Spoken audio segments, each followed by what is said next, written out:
हमारा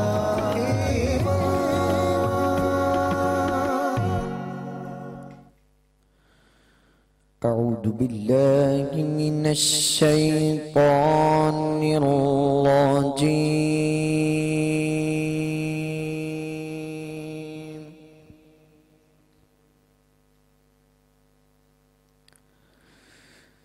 बिस्मिल्लाहिर रहमानिर रहीम।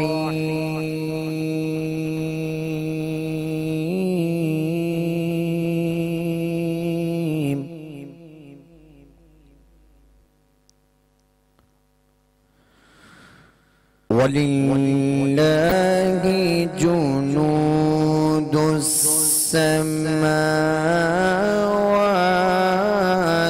वल अर्द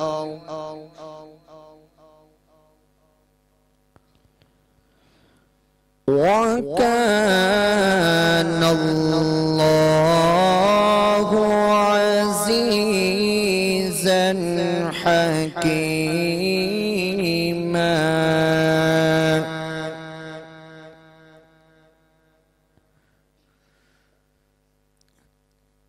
इन्ना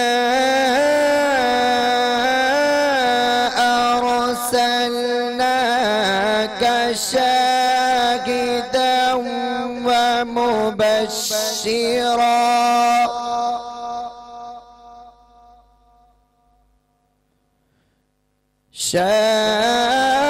शाहिदन व मुबश्शिरा व नज़ीरा।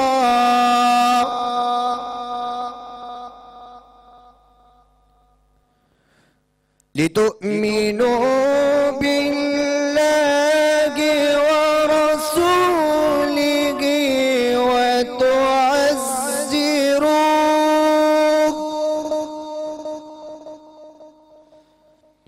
व तुअज़्ज़िरूहु व तुवक़्क़िरूहु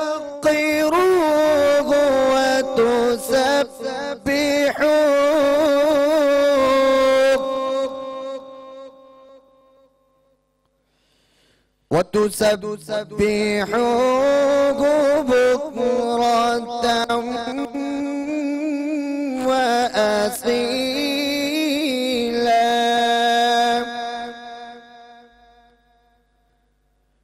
वतुअज़्ज़िरूहु व तुवक़्क़िरूहु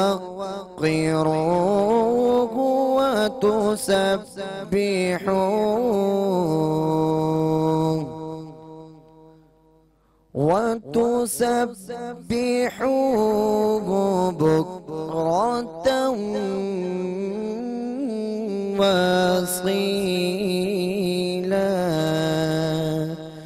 सदक़ल्लाहुल अज़ीम। और अल्लाह ही की मिल्क है आसमानों और जमीनों के सब लश्कर, और अल्लाह इज्जत और हिकमत वाला है। बेशक हमने तुम्हें भेजा हाजिर और नाजिर और खुशी और डर सुना था, ताकि ए लोगों तुम अल्लाह और उसके रसूल पर ईमान लाओ और रसूल की ताज़ीम और तौक़ीर करो और सुबह और शाम अल्लाह की पाकी बोलो। बेशक बेशक, सुभान अल्लाह सुभान अल्लाह।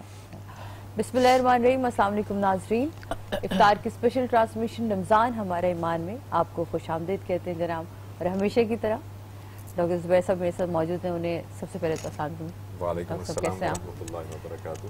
और जैसे कि आपको पता है, हमेशा बताती हूँ, रोज़ बताती हूँ, लेकिन हमेशा आप लोग कहते होंगे एक ही बात को बार बार क्यों दोहराती हूँ, क्योंकि बहुत सारे लोग हैं जो बहुत सारे चैनल से घूमते घूमते फिर अगर हमारे चैनल तक पहुँचे तो उन्हें पता चले कि हमारे साथ जो हमारे किचन में हमारी रहनुमाई करती हैं वो है नाहिद अंसारी। आपका अस्सलाम वालेकुम नाहिदा। वालेकुम अस्सलाम, कैसी आप? और जनाब बिल्कुल खैरियत से, और माशाल्लाह से रोज़े भी आपकी वजह से हमारे बड़ी अच्छी इफ्तार हो जा रही है।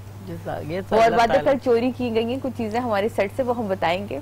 कुछ आज हमारे साथ ऐसा किया गया, लेकिन और भी अपने मेहमानों का जिक्र कर दूं। मेरे यहाँ मेरे जो भाई यहाँ मौजूद हैं जनाब, बहुत ही खूबसूरत आवाज़ इनकी, और आज जिनकी कवाली आप सुनेंगे मंजूर वारसी, शाहमीर और शमीर और उनके हमनवा। मंजूर भाई अस्सलाम वालेकुम, कैसे हैं आप? सहरी में साथ रहा, अब इफ्तार में, है ना।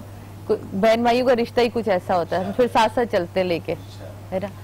और नाते रसूल मकबूल पेश करने के लिए मेरे साथ मौजूद है परवीन साहिबा, तो मैं उन्हें गुजारिश करूंगी कि परवीन साहिबा प्लीज, माइक आपके पास है।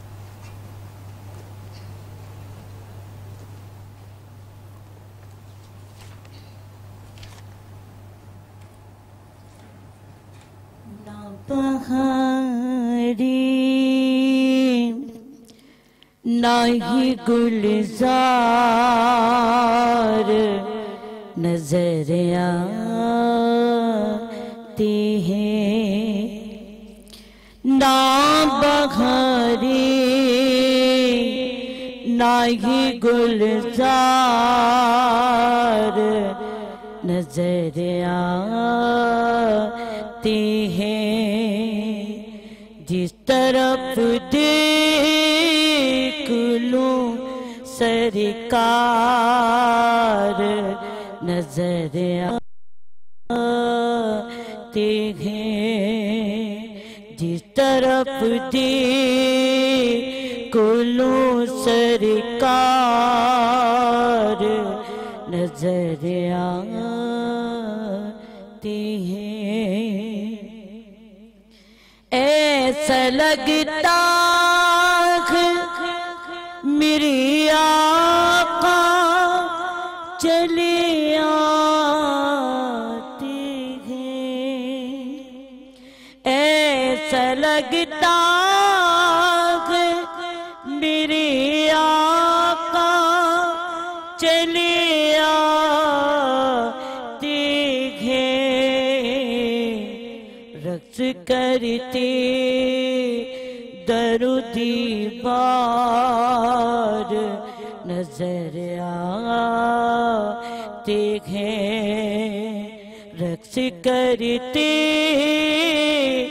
दरुदी बार नजर आते हैं। आज बिक जाओ कि ये मौका ना आएगा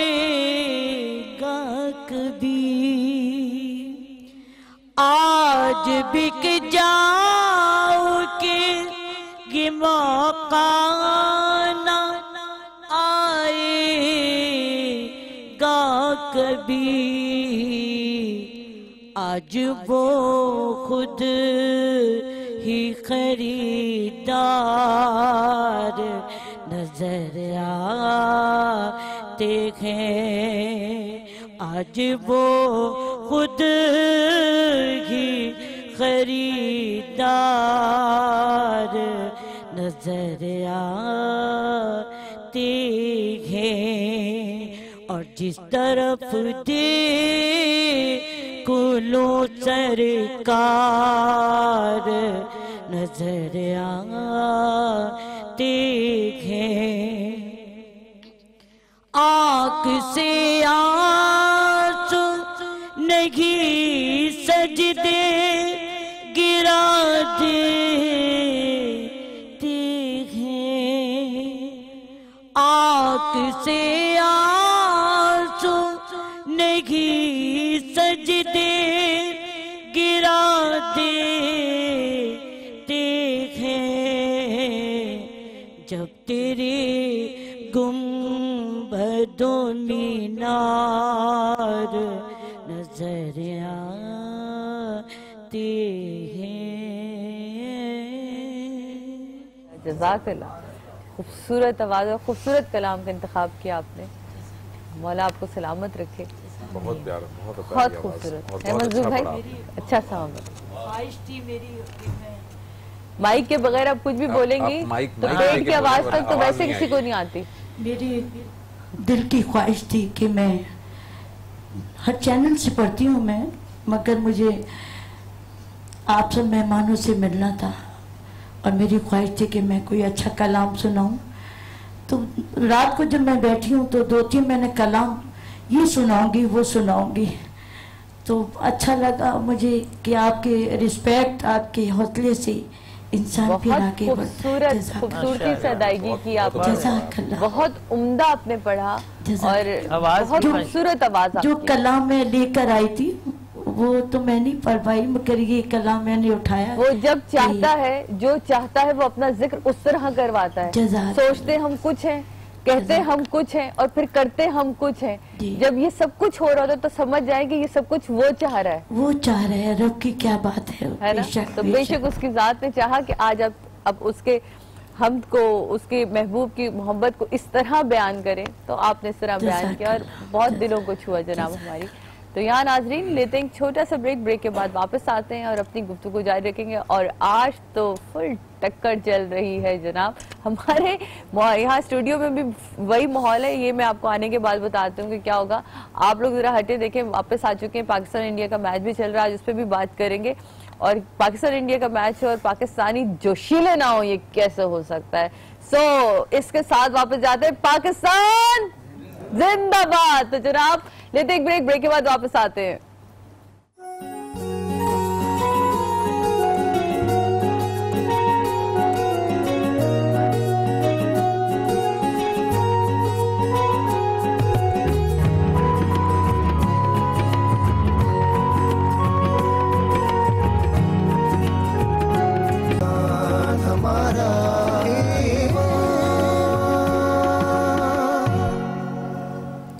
बिस्मिल्लाहिर्रहमानिर्रहीम। वेलकम बैक नाज़रीन, वापस आ चुके हैं हम। रमज़ान हमारा ईमान।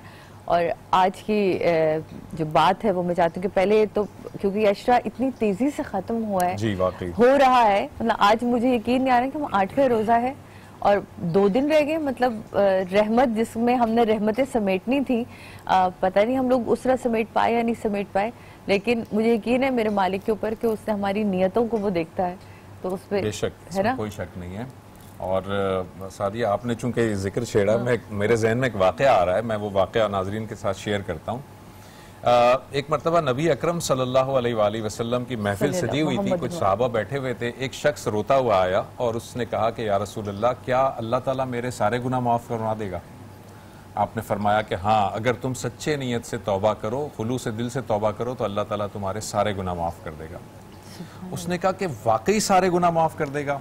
आपने फरमाया कि हाँ, सारे गुनाह माफ़ कर देगा। लेकिन उस शख्स को शायद तसल्ली नहीं हुई। आपने उसके चेहरे से भांप लिया और आपने फरमाया कि तुम्हें क्या मसला है? उसने कहा, या रसूलल्लाह, मेरा एक गुनाह ऐसा है जो बहुत बड़ा है, इतना बड़ा है कि मुझे लगता नहीं है कि अल्लाह ताला मुझे माफ़ फरमाएगा। आपने फरमाया कि तुमने क्या गुनाह किया है? उसने कहा, या रसूलल्लाह, जब मैं इस दीन पर मैं नहीं था, ईमान नहीं लाया था, तो मेरी बेगम, मेरी जो मिसेस थी, मेरी जो बीवी थी, वो हामिला थी और मुझे एक सफ़र पे जाना था और मेरे घर बच्चे की पैदाइश होने वाली थी। तो मैं अपनी बीवी को ये कहकर सफ़र पर निकला कि अगर बेटा पैदा हो तो ठीक, और अगर बेटी पैदा हो तो उसे जिंदा दफन कर देना। और ये कहकर मैं सफ़र पे चला गया और सफ़र महीनों का होता था। जब मैं वो सफ़र मुकम्मल करके वापस आया तो मैंने देखा कि मेरे घर में कोई बच्चा मौजूद नहीं है और मेरी बीवी का हमल भी हो चुका है वज़ा। इसका मतलब मैं ये समझ गया कि शायद मेरे घर लड़की पैदा हुई थी और उसे जिंदा दफन कर दिया गया। लेकिन कुछ अरसे के बाद, कुछ सालों के बाद, मैंने देखा कि पड़ोस में एक बहुत छोटी सी बच्ची है, वो हमारे घर आ जाती थी, वो मुझसे खेलती थी, मेरे साथ इतनी मानूस हो गई कि मेरे गोद में बैठती थी, मुझे प्यार करती थी, मेरे बालों को संवारती थी, मेरी दाढ़ी से खेलती थी, और मैं भी उसके साथ बड़ा मानूस हो गया। जब मेरी बीवी ने ये देखा कि मैं उस बच्ची के साथ मानूस हो गया हूँ, तो मेरी बीवी ने हिम्मत करके एक दिन मुझे कहा कि ये तुम्हारी ही बेटी है, जो मैंने दफन नहीं की थी, मैंने पड़ोस में दे दी थी। मुझे अपनी बीवी की इस बात पर इंतहाई गुस्सा आया और मैं अपनी उस बच्ची का, छोटी मासूम बच्ची का हाथ पकड़कर उसे सहरा में ले जाने लगा। और वो मेरे साथ साथ चल रही थी, ये कहती हुई कि बाबा आप मुझे कहाँ लेकर जा रहे हैं? और मैं उसका बस हाथ पकड़ के खींचता रहा, यहाँ तक कि एक जगह पर मैंने उसे बिठाया और गड्ढा खोदने लगा और वो मेरी मदद करने लगी गड्ढा खोदने में। और मेरे जो बालों पर और दाढ़ी पर जो गर्द व गुबार होते थे वो मुझे साफ भी करने लगी। जबकि मैंने जब पूरा गड्ढा खोद दिया तो उस बच्ची को उसके अंदर डाल दिया और वो रोती रही, चिल्लाती रही, लेकिन मैं ऊपर से मिट्टी डालता रहा और यहाँ तक कि मैंने उसे दफन कर दिया। या रसूलल्लाह, ये मैंने गुनाह किया है और इतना बड़ा गुनाह है कि पता नहीं अल्लाह ताला मुआफ करेगा या नहीं। नबी अकरम सल्लल्लाहु अलैहि वसल्लम ज़ारो कतार रोने लगे, इतना रोए कि आपकी दाढ़ी मुबारक तर हो गई। और दूसरे सहाबा ने उस शख्स को डांटा कि तुमने नबी सल्लल्लाहु अलैहि वसल्लम को नाराज कर दिया। आपने फरमाया कि नहीं, इसे कहने दो। और आपने इससे दोबारा पूरा वाकया सुना और फिर आपने अपना सर मुबारक उठाया और फरमाया कि हाँ, बेशक अल्लाह ताला बहुत रहीम है, बहुत करीम है। अगर तुम माफ़ी मांगोगे तो अल्लाह ताला तुम्हारा ये गुनाह भी माफ़ कर देगा। नाजरीन, ये रहमतों का अशरा है जो बस ख़त्म होने को है। अल्लाह ताला की रहमत से कभी मायूस ना हो, कभी मायूस ना हो। बस शर्त एक ही है कि जो गुनाह आपने किया है उस पर पशेमानी इख्तियार करें, नादिम हो और अल्लाह के हुजूर में गिड़गिड़ाएं। अल्लाह ताला जरूर माफ़ फरमाएगा। मैं भी ये सोच रही थी कि जब वो ये वाक़या सुना रहा होगा और उस रहमतुल्लिल आलमीन के सामने कि जब वो अपनी बेटी के घर तशरीफ ले जाते और या उनकी बेटी आती तो वो खुद उनकी ताज़ीम में खड़े हो जाते। यानी कि सिर्फ आप ये नहीं सोचेंगे एक बाप खड़ा हो रहा है, वो रहमतुल्लिल आलमीन है, पूरी रिसालत खड़ी हो रही है उनके एहतराम में। सही बात। वो नबी जिसने ये बताया कि बेटी का एहतराम क्या है, एक औरत का एहतराम क्या है, जब उसके दिल पे मैं ये सोचती हूँ कि ये वाकया सुनते हुए मेरे आंख में इस वक्त इतने आंसू हैं कि मैं खुद एक माँ हूँ और एक माँ पे क्या गुजरेगी जब उसकी औलाद को कोई जिंदा दफन कर दे। और ये जहालत वहाँ नहीं है, अब तक है, ये चली आ रही है, ये रिवायत हमारी कुछ अब तक मुझे समझ नहीं आती। इतने हम प्रोग्राम्स करते हैं, इतने रमजान की ट्रांसमिशंस होती हैं, हम जिस उम्मत के मानने वाले हैं, जिसकी उम्मत है, हम कभी भी हम उसकी सीरत पे अमल नहीं कर पाते। बदकिस्मती है जी हमारी, लेकिन बहरहाल हमारा काम है अवेयरनेस देना लोगों को, हमारा काम है लोगों को बताना, जो बात सही है वो आप तक पहुंचाना। और आपका भी काम है कि जरा गौर कीजिए, अपने जायजा लीजिए। और हर शख्स अपना जायजा खूब ले सकता है, कोई किसी को पॉइंट आउट नहीं कर सकता, हर शख्स अपने आप को खूब जानता है। तो आज मैं चाह रही थी कि आप भी मेरे साथ रुके ना, दे दो, मैं हमेशा आप जाकर अपने सोफे पे बैठ जाते हैं तो आपकी बीवी कहेंगी कि मोटे होते जाएंगे ऐसा ऐसा, तो मैं चाह रही हूँ थोड़े दुबले पतले रहे। आज जानते हैं आज क्या बन क्या रहा है हमारे यहाँ? बहुत आसान सी चीज बना रही हूँ। आज आसान सी चीज आपने भी कहा, इंडिया पाकिस्तान का मैच है, आसान सी चीज बना के फौरन निकलूं, मैच को मिस ना करूं मैं। है बहुत ही आसान है, ये है क्रिस्पी आलू चाट। अच्छा, बहुत आसान है और ये कंप्लीट एक तरह से वो चाट है जिसमें हर चीज मौजूद हो। ग्रेट, ठीक है।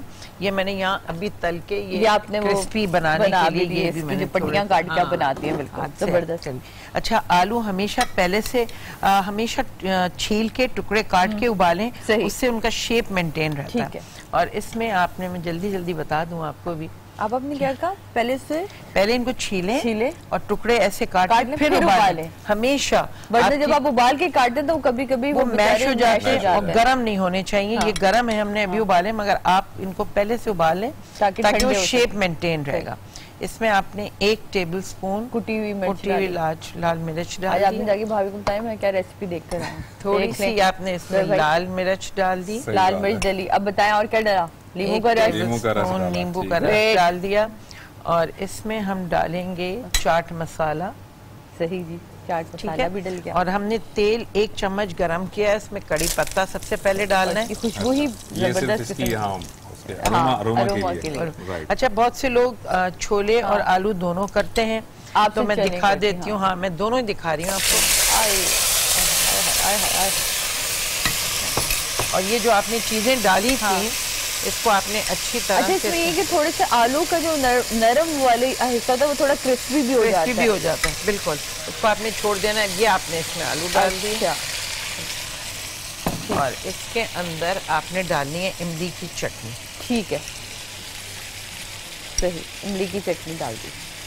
अब थोड़ा जल्दी जल्दी बता दें। हो गया भाई, मैच तो लगा दें, मतलब कोई एक वो हो जिसपे आज हम मैच पे बात भी करेंगे। एक मॉनिटर हो तो एक मॉनिटर होना चाहिए। इंडिया पाकिस्तान का मैच हो और मैं कहती हूँ यहाँ बैठे मंजूर भाई, आपको क्या दिल कर रहा है इसको ये सच बताएं।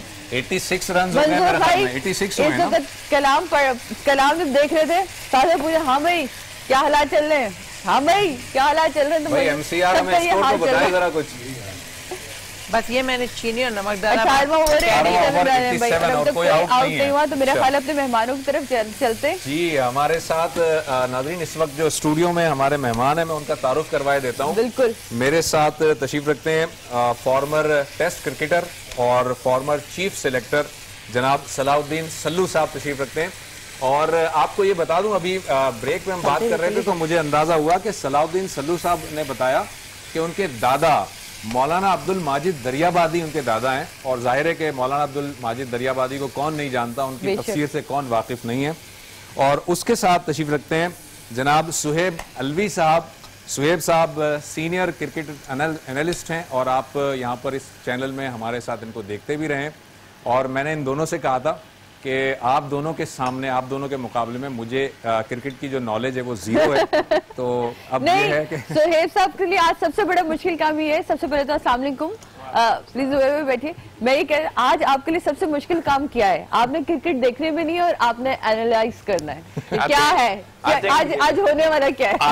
आधे क्रिकेट एनालिस्ट ऐसे ही एनालाइज करते हैं। ऐसे ही करते हैं। पहले तो फिर बताएंगे। काफी सेलेक्टर्स भी ऐसे ही टीम सेलेक्ट करते हैं। अच्छा, सलू भाई हमेशा कहते नहीं, सलू साहब ये आप ये देखिए, इन्होंने कहा कि काफी सिलेक्टर ऐसा करते हैं, आप भी ऐसे करते थे। कहते हैं कि टॉस जो है वो बहुत अहमियत का हामिल होता है। टॉस आज पाकिस्तान ने विन किया है, सो सबसे पहले तो ये बताएंगे, अगर विन करके इंडिया को खेलने का मौका दिया तो उसमें कहाँ, मतलब हमने हिकमत ये होती है, देखिए टॉस एक वाइड चीज है क्रिकेट में जो किस्मत में जाती है, सही, बाकी आपकी होती है और आपका परफॉर्मेंस होता है। बिल्कुल, सरफराज ने टॉस जीत के on a perfect batting wicket उनको दिया है, शायद ये कि एक हदफ हासिल कर लें, बिल्कुल, या तो हदफ हासिल किया जाता है या उसको। और लेकिन बारिश की भी पेशन गोई थी तो नमी ज्यादा नहीं हो जाएगी? नहीं, विकेट कवर होती है तो उसमें नमनेस नहीं होती।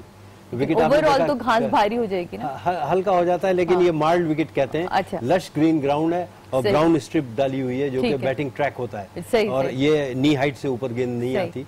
लेकिन मेरे ख्याल में हम लोगों ने शुरू में उनको बहुत कंटेन किया, फील्डिंग में जरूर मिसहैप हुए थोड़े से पाकिस्तान टीम से, लेकिन उन्हें रोका हुआ है। लेकिन उनके साथ ये एक अच्छी चीज है उनके नजर से भारत की, कि उनके पास विकेट पूरे हैं अभी जी।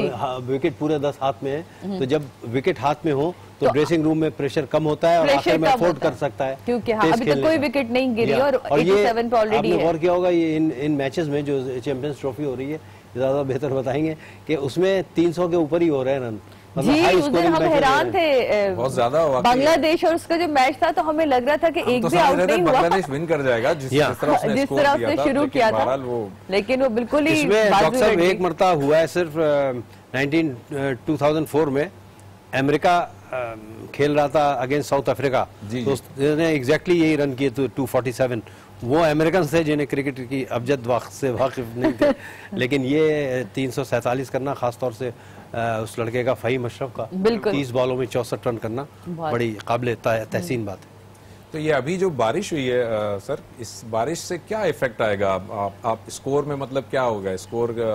इससे देखिए इतनी तेज बारिश नहीं हुई ना, तो उन्होंने फिर विकेट कवर कर दी और बॉलिंग मार्क कवर कर दी, और वो जो है स्क्वायर जिसे कहते हैं हम, वो कवर कर दिया, तो उससे एज सच पिच में कोई ज्यादा नहीं होगी, कोई मूवमेंट ज्यादा नहीं होगी, ना ही कोई ओवर्स भी कम नहीं होंगे। ओवर्स अभी तक तो नहीं, अभी तक कम नहीं होंगे। वैसे भी अब जो ग्राउंड्स होने लगे हैं उसमें जो आर्टिफिशियल टर्फ बिछाई जाती है उसके नीचे पूरा ड्रेनेज सिस्टम जी, बिकॉज अब ये है कि अगर आपने जरा सा भी आपके 10 मिनट भी लूज हुए और ओवर्स कम हुए तो आपको फाइनेंशियल लॉस होता है इस वजह से। अच्छा अलवी साहब, मैं जरा एक छोटा सा ब्रेक आ रहा है, न्यूज़ ब्रेक आ रहा है, उसकी तरफ मैं जाता हूँ, मैं आपसे कंटिन्यू करूंगा। एक छोटा सा ब्रेक लेते हैं नाज़रीन और ब्रेक के बाद वापस आते हैं।